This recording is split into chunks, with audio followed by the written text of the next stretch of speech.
Hey, it's Emily and welcome back to a brand new video. Today I'm going to be showing you my non-fiction TBR. So I have many books in my TBR that are non-fiction that I'd love to get to at some point soon, but I thought I would talk you through what I have on my shelves. It turns out that I read more of my non-fiction TBR than I actually realised, but there's still a bit of a stack here, so yeah, I thought I'd run through them with you and yeah, talk about them for a bit. So you might notice there's a bit of a theme for a couple of them, but then there's a few rogue ones. So yeah, I think without further ado, let's jump on in to my non-fiction TBR. So first up, I have Reach for the Stars by Michael Craig, and this is 1996 to 2006.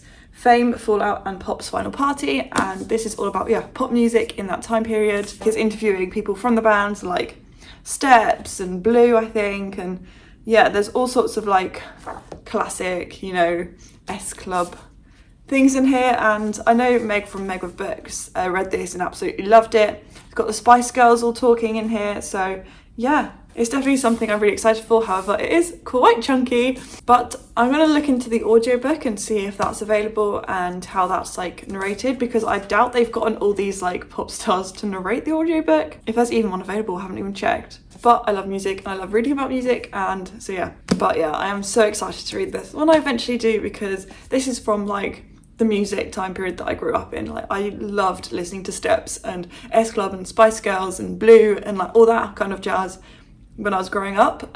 So yeah, definitely want to read this very soon. Next up, I have The Gender Games by Juno Dawson. I don't know how much of this is like autobiography or if it's just like, I don't know, facts. It says the problem with men and women from someone who has been both.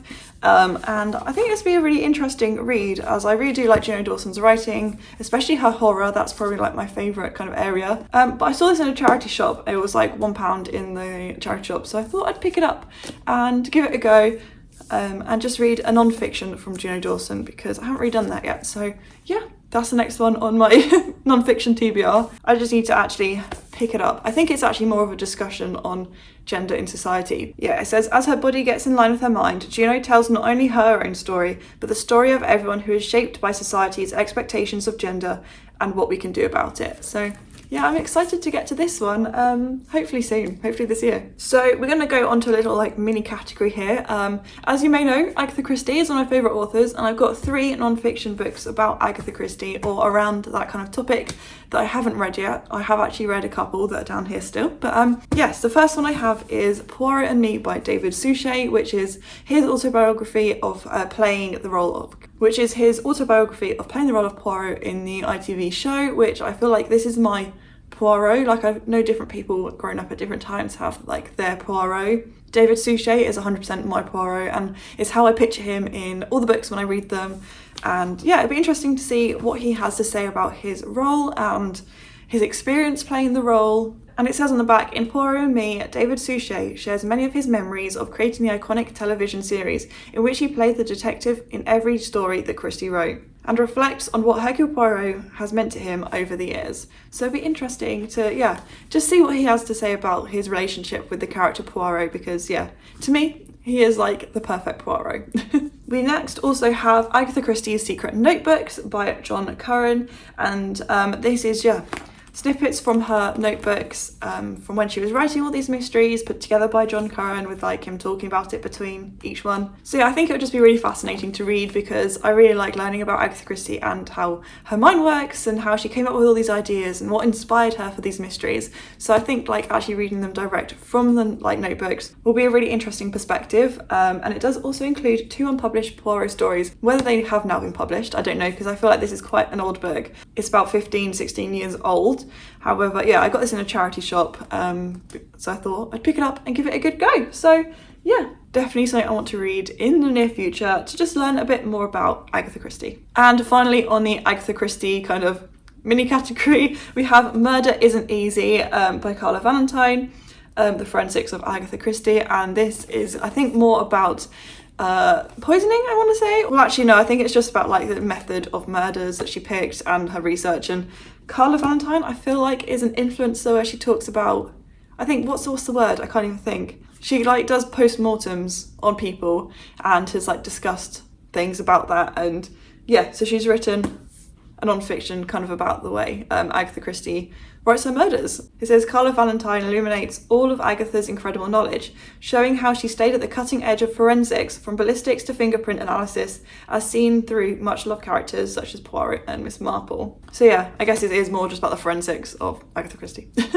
So yeah, that's my last little Agatha Christie one, but nice and floppy. I think the cover is stunning and definitely want to read it soon. So to change things up a little bit, we have Undoctored by Adam Kay, which I think is his most recent release. So I think this is another publication about his experiences as working as a doctor in the NHS. I have read This Is Going to Hurt and The Night Shift Before Christmas, and I thought they were so moving, but like written in a really comical way. And yeah, it just kind of really brought the reality of working in the NHS as a doctor to someone who has never had any experience in that, and it must be just such a hard job to have. And now Adam Kay is no longer a doctor in the NHS, and he's just been writing books talking about his experience. And yeah, I unwrapped this in my bookish advent calendar, so I haven't had it too long. It says, from the hilarious to the profoundly moving, from his first days of medical school to leaving the NHS behind, Undoctored is an astonishing portrait of the extraordinary life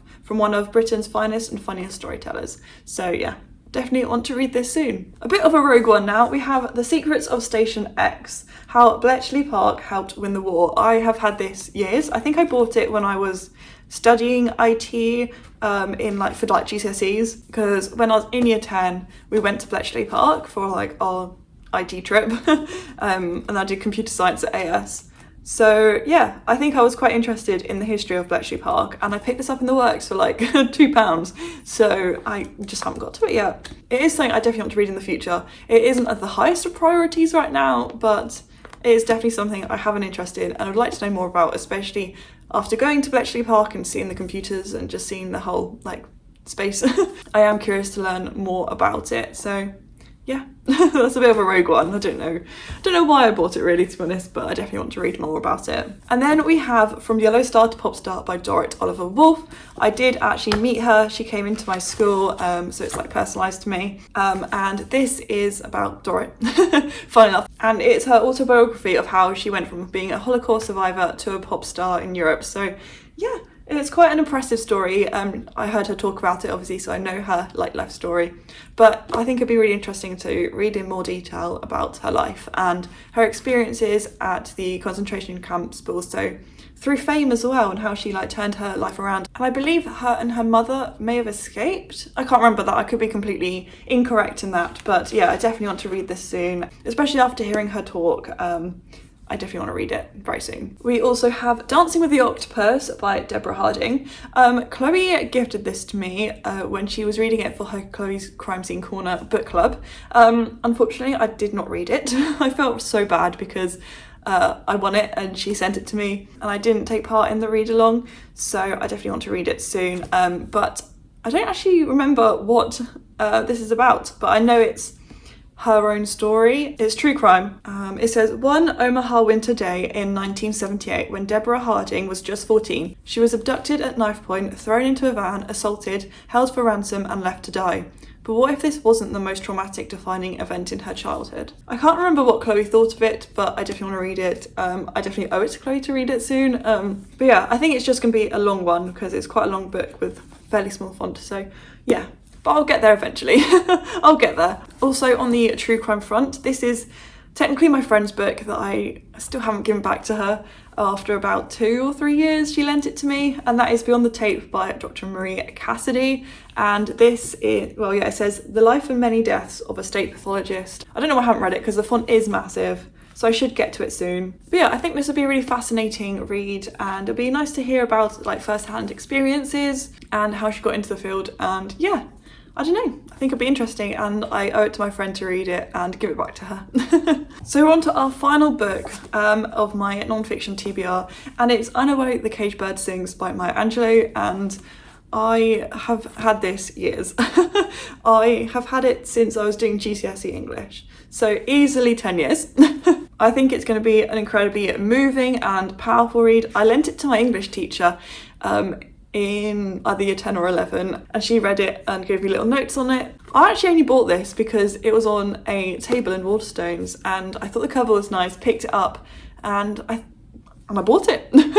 That's literally it. Like, I don't think I knew anything about it or anything about Maya Angelou, but I do think it's going to be an incredibly moving read, so I definitely want to get to it soon, especially after having it on my shelf for 10 years. It's definitely a higher priority out of these, so yeah.